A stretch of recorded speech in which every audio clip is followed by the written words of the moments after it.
할렐루야.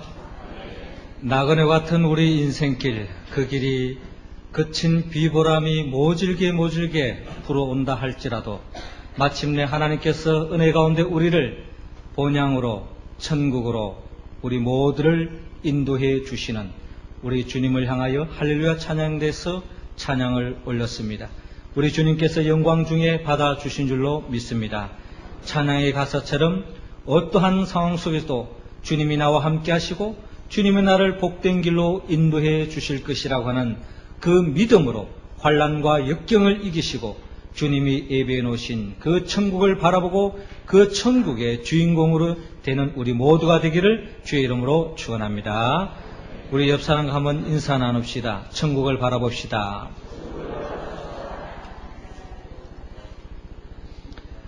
며칠 후면 설날이 다가옵니다. 설 연휴가 벌써 시작된 것 같아요. 설날이 뭐 하는 날이냐? 여러 가지 의미를 더할 수도 있겠습니다만은 설날은 결국 축복하는 날이 아닌가 하는 생각을 가져봅니다. 그동안 우리 가족들 또 멀리 떨어져 있던 친인척들 간에 서로 모여서 서로 복을 빌어주고 서로 마음껏 축복하는 기간이 바로 설날에 우리가 이루어지는 중요한 의미가 아닌가 하는 생각을 가져봅니다. 그와 같은 축복하는 날, 가족과 친인척만 누리는 것이 아니라 우리 교회부터 우리가 서로 복을 빌어주고 서로 축복할 수 있는 우리의 모습이 되기를 원합니다. 여러분, 설날을 통하여서 하나님께서 여러분들에게 많은 복을 안겨 주실 줄로 믿습니다. 건강하시기 바랍니다. 부자가 되세요. 그리고 소원 성취하시기 바랍니다. 주님 안에서 모든 일들이 형통하시기 바랍니다. 그리고 올해는 꼭 시집 장가 갈 사람 꼭 갈 수 있기를 바랍니다. 어제보다는 오늘보다는 내일이 더 좋아지는 여러분들이 다 될 수 있기를 주의 이름으로 축원합니다. 모든 사람은 흘러가는 시간 속에 변합니다. 문제는 어떻게 변하느냐 하는 것이죠. 시간이 흘러갈수록 점점 좋아지는 모습으로 변화되는 사람, 점점 좋아지는 가정, 점점 좋아지는 교회가 있는가 하면 시간이 흘러갈수록 점점 더 어두워지고 점점 더 후패해지고 점점 더 쇠약해져 가는 그런 인생, 그런 가정, 그런 교회도 있을 수 있다라는 것입니다. 주님은 오늘 이 시간 우리 모두가 주님 안에서 점점 더 좋아지는 우리의 인생길, 점점 더 창대하게 뻗어가는 우리의 가정, 우리의 사업장, 그리고 점점 더 영화스럽게 변화되어지는 우리 교회로 세움받기를 주님은 원하고 있습니다. 특별히 오늘 성경의 본문의 말씀에는 결국 변화산상에서 영광스럽게 변화되어진 예수님을 우리에게 보여주고 있습니다. 영광스럽게 변화된 예수님은 장차 우리가 예수 그리스도 안에 있을 때 우리가 어떻게 변할 수 있는가 하는 것을 우리에게 보여주며, 영광스럽게 변화된 예수님은 예수님만 변하는 것이 아니라 예수님을 머리로 삼고 예수님을 목자로 삼는 교회, 예수님을 머리로 삼고 예수님을 가정의 주인으로 모시는 그 가정, 결국 점점 주님 안에서 좋아지고 점점 더 영광스럽게 하나님 보시기에 심히 좋은 교회로, 가정으로 세움받을 수 있다라는 것입니다. 그렇다면 우리의 삶 속에 예수님의 은혜로 말미암아 주님과 같이, 해와 같이 빛나는 영광스러운 아름다운 모습으로 우리가 변하기 위해서는 우리가 어떻게 해야 합니까? 하나님께서는 오늘 본문 1절에서 2절을 통하여 예수님의 영광을 바라보라고 말씀합니다. 2절 말씀 우리 다 같이 읽겠습니다. 시작. 저희 앞에서 변형되사 그 얼굴이 해같이 빛나며 옷이 빛과 같이 희어졌더라. 아멘. 저를 따라 하시기 바랍니다.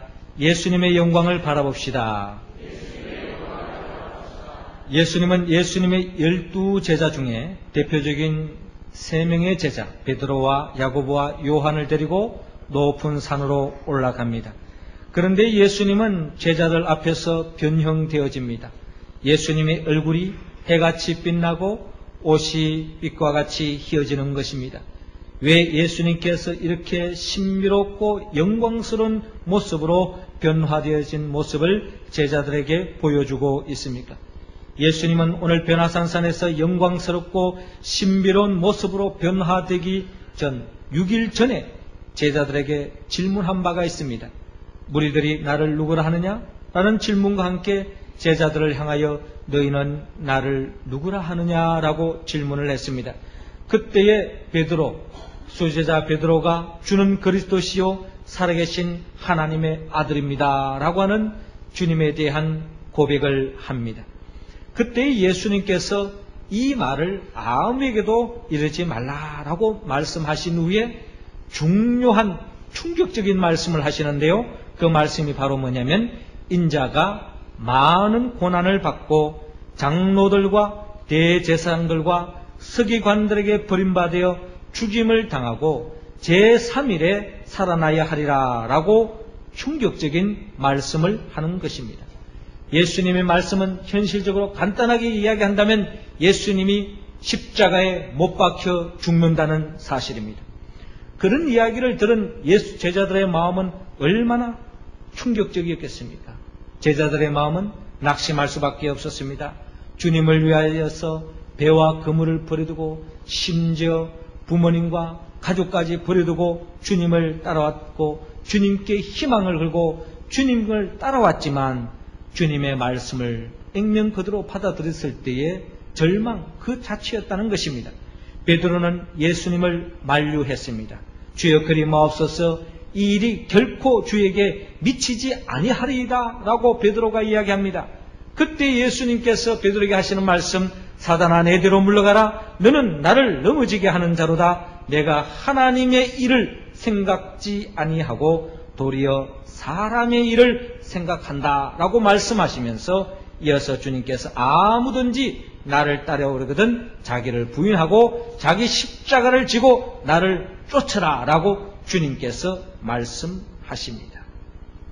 이 말씀 앞에 제자들은 낙담할 수밖에 없었습니다. 풀이 죽어 있는 이 제자들에게 특별히 그 중에 3명의 제자를 불러서 변화산에서 신비롭고 영화로운 아름다운 모습으로 변형되어지는 예수님의 모습을 보여주고 있습니다. 이 모습은 장차 예수님께서 사망 권세를 깨뜨리고 부활하신 영광스러운 예수님의 모습을 미리 보여주는 것입니다. 더 나아가 예수님께서 장차 사망 권세를 깨뜨리고 부활하시고 성천하신 이후에 하나님 보호자 우편에 앉아 계시다가 재림하여 오실 때 영광스러운 모습을 미리 제자들에게 보여주고 있는 것입니다.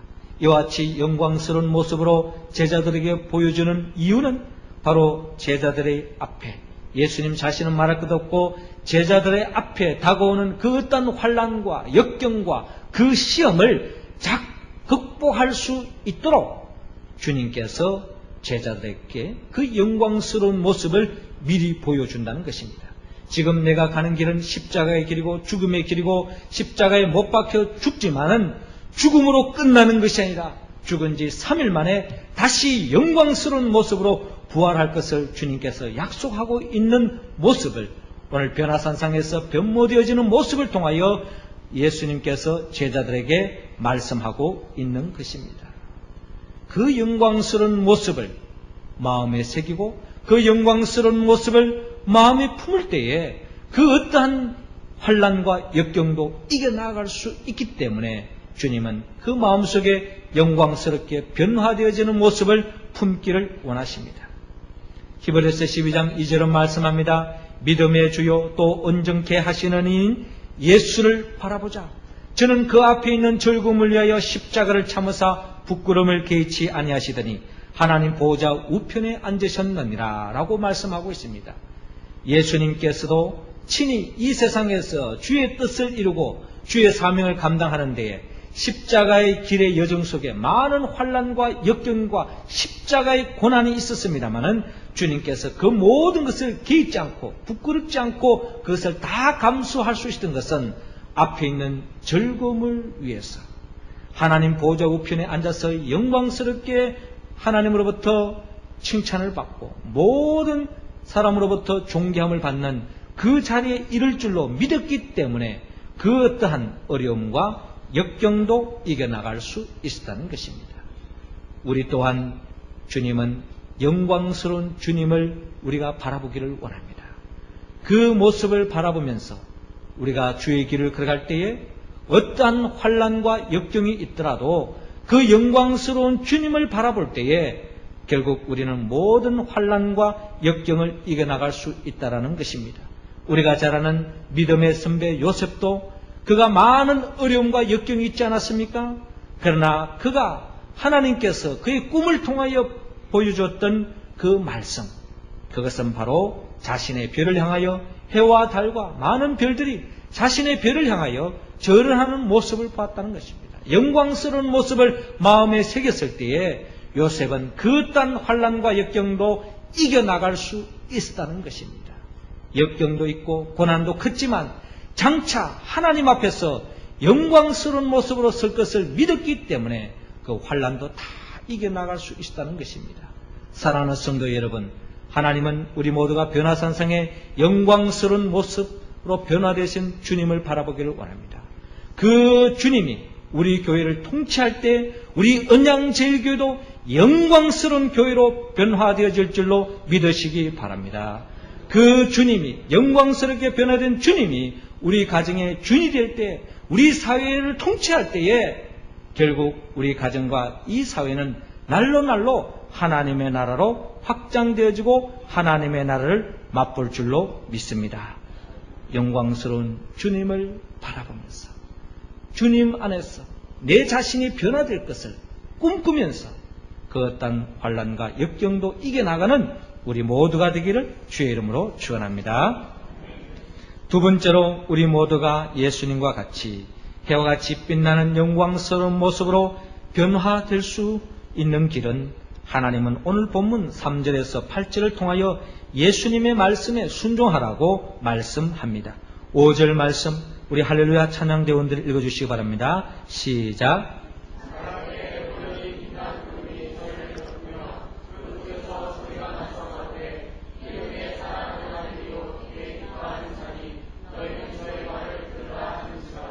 아멘. 저를 따라 하시기 바랍니다. 예수님의 말씀에 순종합시다.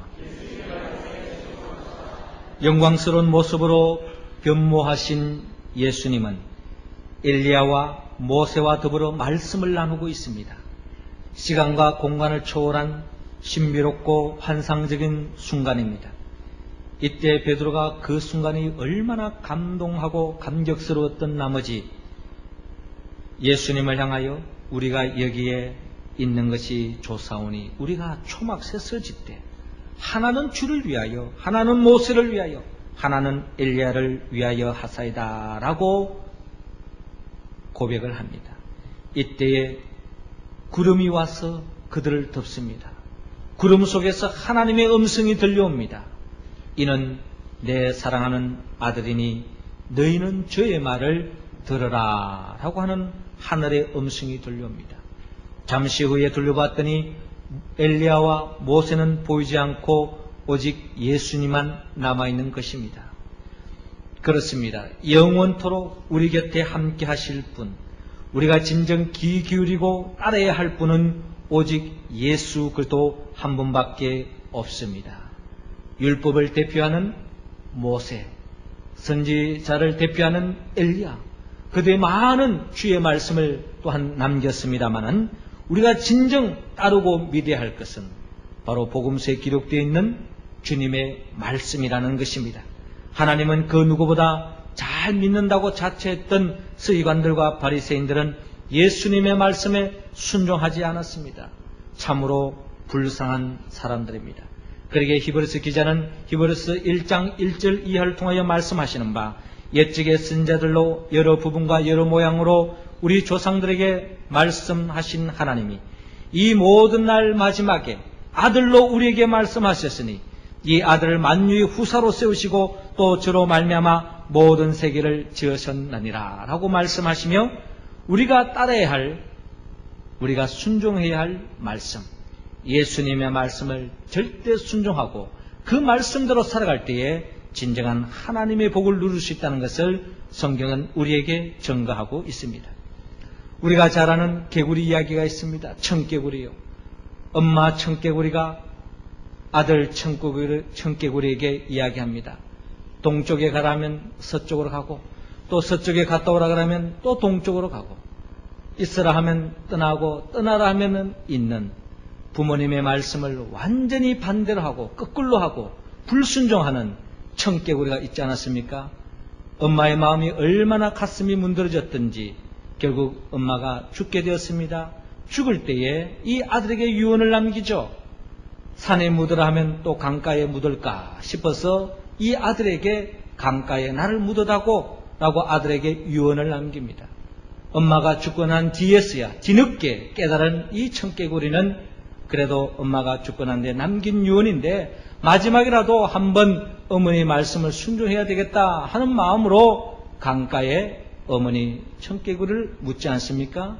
그 후로 개구리는 일평생토록 비가 올 때마다 개굴개굴 울면서 어머니가 떠내려갈까봐 비통에 젖어있는 개구리 이야기가 있습니다. 얼마나 슬픈 이야기입니까?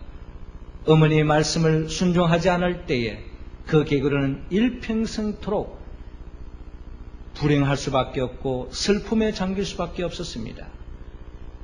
그렇습니다. 우리의 진정한 구세주 예수 그리스도의 말씀에 순종하지 않는다면 우리는 영원토록 슬픔과 비통에 잠겨서 불행 속에 살아갈 수밖에 없을 것입니다. 주의 말씀에 순종할 때 그게 진정한 축복의 길이 있습니다. 주의 말씀이 얼토당토 하지 않게 우리에게 다가올 때도 있을 것입니다. 그러나 주의 말씀에 있는 그대로 순종할 때에 복이 됩니다. 우리 교회가 진정한 좋은 교회가 될 수 있는 길은 교회의 머리가 되시는 주님의 말씀, 그 주님의 지시한 대로 우리가 움직여질 때에 우리가 진정한 좋은 교회가 되지 않겠습니까? 주님의 말씀과는 아무 관계없는 우리 공동체라면 여기는 주님의 교회가 아닙니다. 세상 그 어떠한 공동체, 그 어떠한 계모임과 다름이 없다는 거예요. 우리가 진정한 주님의 교회가 되기 위해서는 주님의 지시함을 받아야 되고 주의 말씀에 철저하게 순종할 때에 진정한 주님의 영광스러운 교회가 될 줄로 믿습니다. 어느 농부의 기도가 있습니다. 어느 마을의 농부들이 하나님께 요구를 하였습니다. 하나님, 우리들이 원하는 대로 1년만 날씨를 변화시켜 주세요.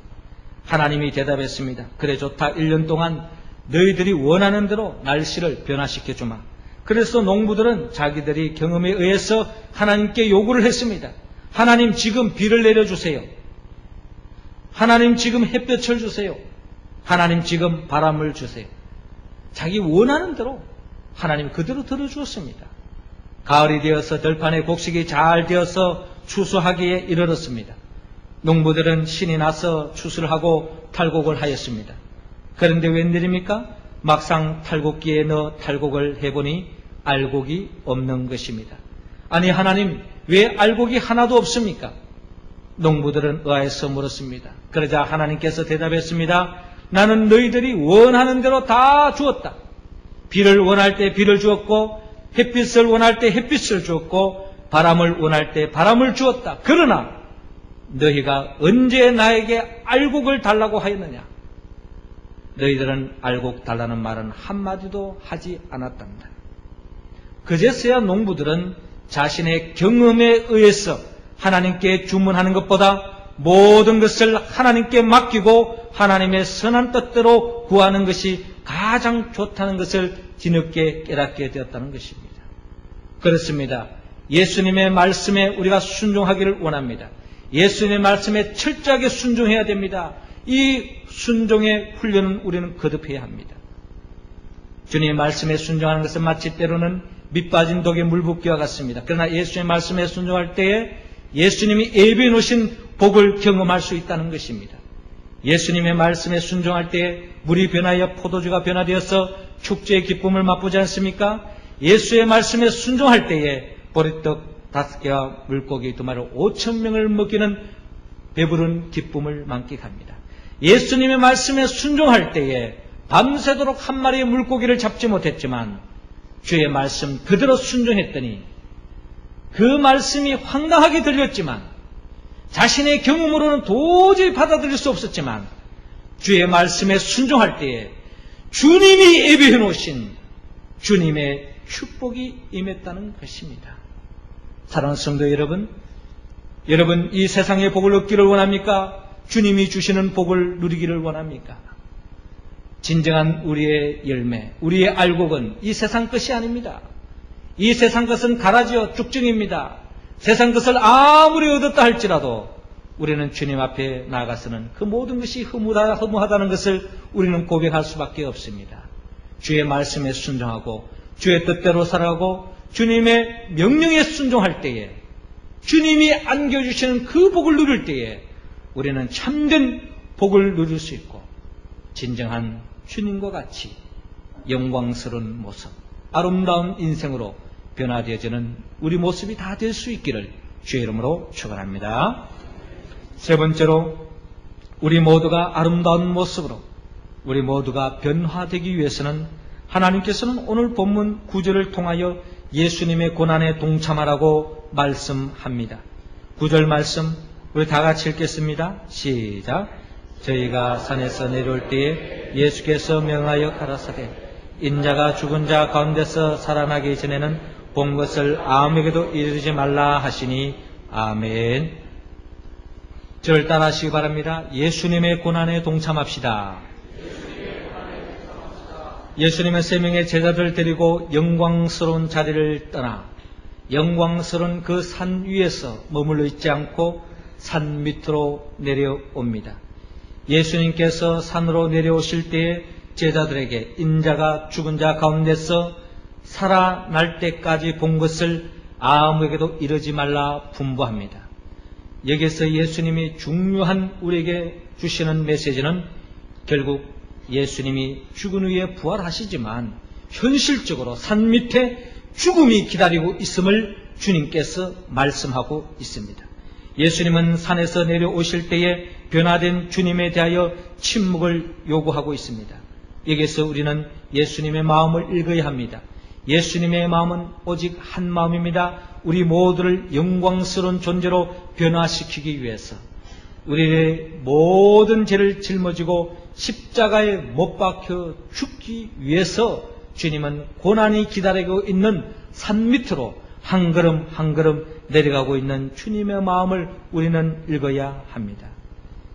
예수님은 베드로가 우리가 여기 있는 것이 좋사오니 우리가 초막셋을 질 때 하나는 주를 위하여 하나는 모세를 위하여 하나는 엘리야를 위하여 하사이다 제안을 외면하고 영광의 자리를 외면하고 주님은 고난의 길, 십자가의 길로 걸어가는 것입니다. 예수님은 죽어지는 한 알의 미랄이 되기 위해서 산 밑으로 내려갑니다. 거기에 고난이 있습니다. 예수님은 그 길을 걸어가며 제자들이 그 길을 함께 걸어가기를 원하고 있습니다. 영광스러운 이야기를 하기에 앞서서 고난의 십자가의 이야기를 하기를 주님은 원하고 있습니다. 십자가를 생각하고 십자가를 묵상할 때 결국 우리는 영광스러운 모습으로 변화되어질 수 있다는 것입니다. 저는 요즘 참 주님 안에서 참 감사한 것은 우리 할렐루야 찬양대의 찬양을 들을 때마다 더없이 감격스럽고 더없이 은혜가 되어지고 더없이 하나님께서 우리 찬양대를 통하여 우리 교회를 통하여 영광받고 있다 하는 생각을 가져볼 때에 더없이 기쁘고 감사 제목이 될 수밖에 없습니다. 오늘의 우리 찬양대 할렐루야 찬양대가 있기까지 저는 지난날의 깊은 오래된 역사까지는 모릅니다만 제가 알기로는 우리 박성줄 장로님이 또 지휘도 하신 데가 있었고 또 우리 한영규 안수 집사님이 10년 이상 동안 우리 할렐루야 찬양들을 위하여 헌신한 바가 있었고 또한 우리 박영경 집사님의 찬양과 지휘가 있었고 또한 우리 조윤주 집사님의 또한 눈물로 헌신하는 마음으로 순종하는 마음으로 지휘한 그런 과정이 있었습니다. 물론 또 그 배후에는 우리 모든 찬양대원들이 정말 귀중한 시간을 바쳐서 사랑하는 마음으로 주의 몸된 교회를 위해서 주님의 영화를 위해서 진정 찬양을 올리는 그러한 헌신이 있었기 때문에 오늘의 우리 할렐루야 찬양대가 세워진 줄로 저는 믿습니다. 이제 앞으로 우리 나윤 집사님을 통해서 또한 우리 찬양대원들이 한마음이 되어서 오직 하나님의 영광을 위한 그 찬양을 올릴 때에 하나님께서 더 크게 영광스럽게 받아줄 줄로 믿습니다. 저는 특별히 오늘 불른 이 찬송은 제가 처음으로 고등학교를 졸업하고 제가 교회 찬양대에 들어가서 그 교회에서 불렀던 찬양의 가사의 내용입니다. 그 가사의 내용을 제가 한번 읽어보면 지금도 저 가사를 보면 너무나 감격스러워요. 여러분 주보 안에 보면은 오늘 이 찬양대의 가사가 다 적혀 있습니다. 여러분들 항상 찬양을 들을 때 그 가사를 유심히 보면서 가사를 음미하면서 찬양을 들을 때 더 큰 은혜가 될 줄로 믿습니다. 가사를 제가 한번 잠깐 다시 한번 소개하면 이 세상 나그네 길을 지나는 순례자 인생의 거친 들에서 하룻밤 머물 때 인생의 거친 들에서 하룻밤 머물 때 환란의 굳은 비바람 환란의 비바람 환란의 굳은 비바람 모질게 불어도 천국의 순례자 본향을 향하여 천국의 순례자 본향을 향하네. 이 세상 지나는 동안 괴로움이 심하나 그 괴로움 인하여 천국 보이고 이 세상 지나는 동안에 괴로움이 심하나 기쁜 찬송 주 예수님 은혜로 이끄시네. 생명강 맑은 물가에 백화가 피고 흰옷을 입은 천사 찬송가 부르실 때에 영광스러운 면류관을 받았으네. 이 세상 나그네 길을 지나는 순례자 이 세상의 거친 들에서 하룻밤 머물고 천국의 순례자 본향을 향하네. 할렐루야. 찬양의 가사 내용은 그렇습니다. 이 세상을 살아가는 우리 인생길은 나그네 인생길이라는 거예요. 인생의 거친 들에서 하룻밤 머물 때에 그 나날이 삶이 비바람이 몰아치고 환란의 비바람이 모질게 다가오지만 그 속에서도 주님이 우리와 함께 하신다는 겁니다.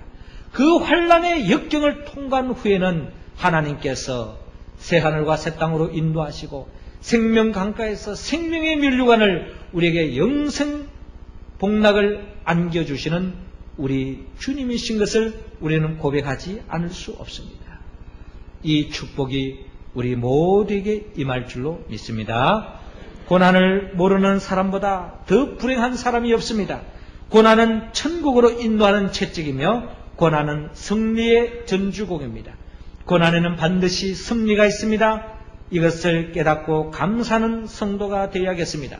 고난이 내게 반드시 유익이 가져온다는 것을 알고 낙심하지 말고 믿음으로 승리할 수 있기를 원합니다. 욥이 고백했던 바 나의 가는 길을 오직 그가 아시나니 그가 나를 단련하신 후에는 내가 정금같이 나오리라. 주님께서는 영광의 자리 그 벼라살에서 영광의 자리를 뒤로하고 고난이 기다리는 십자가가 기다리는 그 산 밑으로 내려가시는 주님을 우리는 바라봅시다. 그리고 그 주님의 고난에 동참하여서 오는 수요일부터 시작되어지는 사순절이 이제 40일 동안 그 주님의 고난에 동참하는 기간입니다.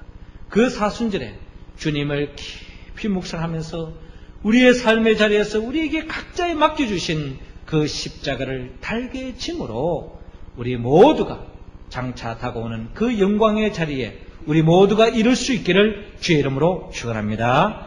기도드리겠습니다.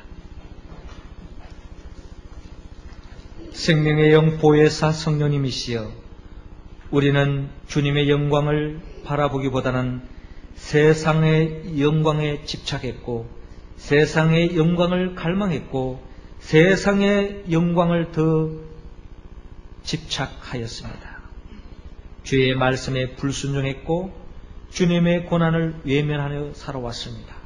우리의 부족함을 주여 용서하여 주옵시고 이 시간 우리 모두에게 순종의 영, 고난의 영을 충만히 채워주시어서 우리 모두가 주님의 영광을 바라보고 그 영광의 자리에 이를 뿐만 아니라 이 세상을 살아가는 동안 그 어떤 환난과 역경도 주님 안에서 모든 것을 이겨내고 마침내 영광된 자리에 이르는 우리 언양제일교회, 우리의 가정, 이 사회, 그리고 우리 모든 인생길이 될 수 있도록 인도하여 주시옵소서. 예수님의 이름으로 기도드리옵나이다. 아멘.